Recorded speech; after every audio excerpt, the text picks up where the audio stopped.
I'd like to take a few moments and talk about Melodic Motion Etude number 11. This one's going to be in the key of no sharps and no flats. We're going to be outlining the primary pillars of the key, which are 1, 4, and 5, in this case C, F, and G. If you've not done so yet, I'd ask you to please subscribe to the channel if you like the content. Please like the videos, share, and leave a comment. If you'd care to donate, the PayPal link is in the description below. And let's get started here with this little etude, which outlines C, F, and G.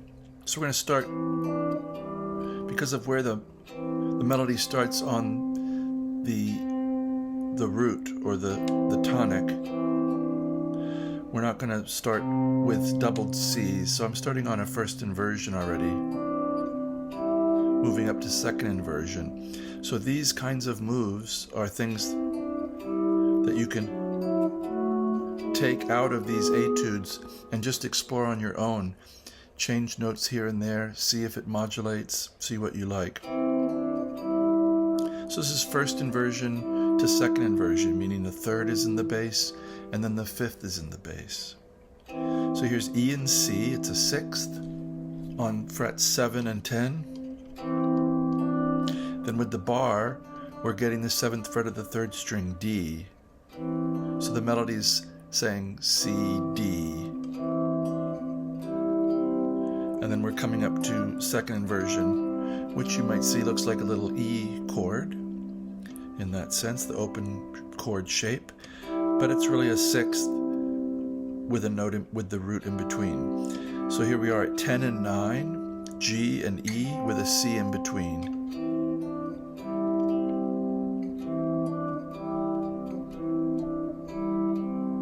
I think you can hear Frere Jacques in there.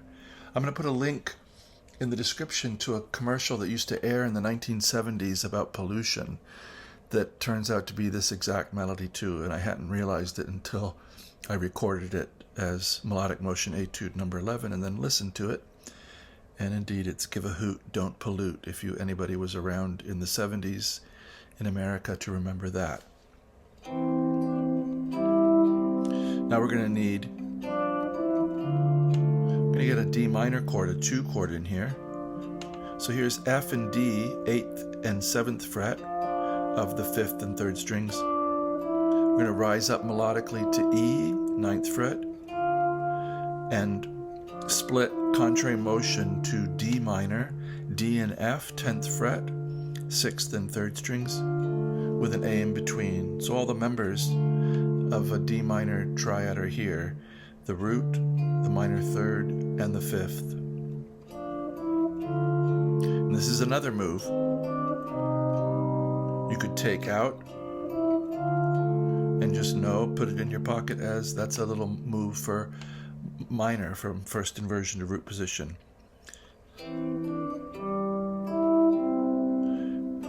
So here we are. Now we need G7. We're going to get a contrary motion line. Here's G and B, a 3rd, interval of a 3rd at the 10th and 9th fret. We're going to suspend that 3rd with the 4th here at the 10th fret of the 4th string.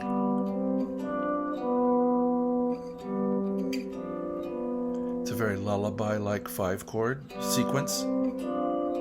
So going down to 3rd inversion, that means the 7th is in the bass. So G and B with a C. Looks like what we had for D minor first inversion, but here it really is G7 over F. So 8 and 7, F and D, with a B on the 4th string, 9th fret.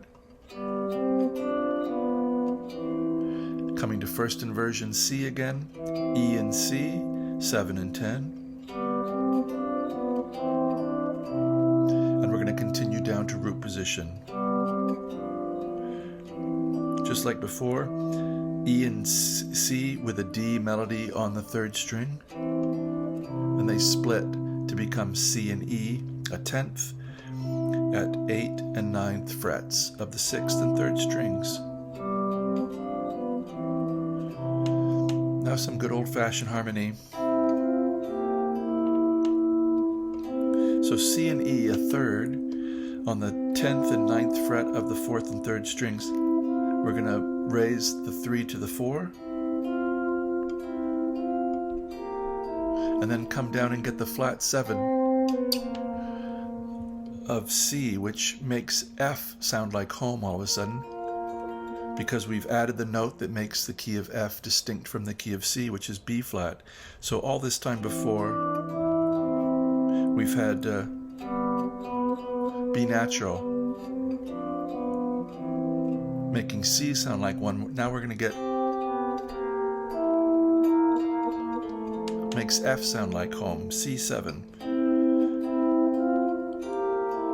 So here's a nice move. Major third up to the 4th degree, then bar 8 and 8.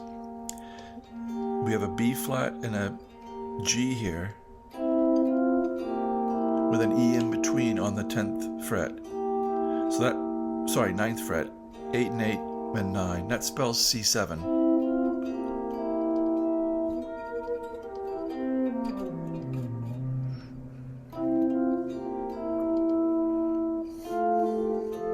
And now we need a resolution in F.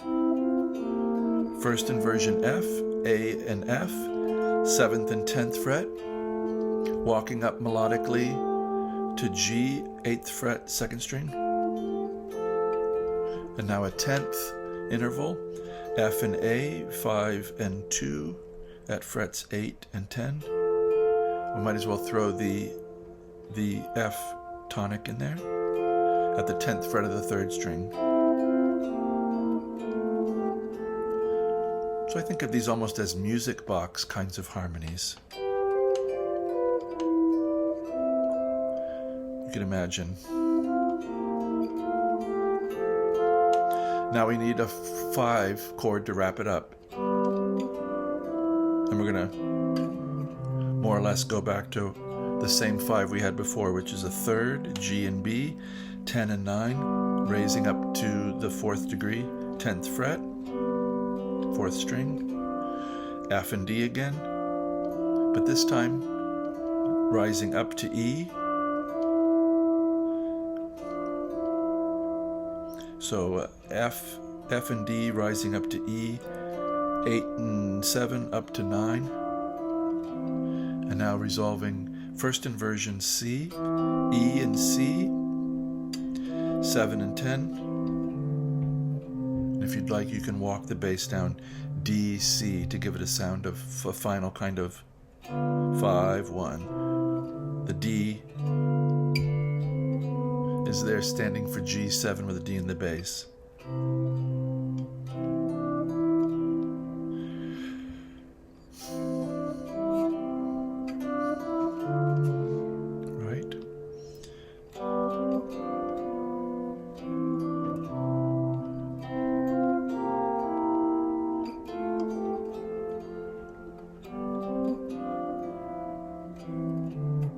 I hope you've enjoyed Melodic Motion Etude number 11, getting to know it a little bit better.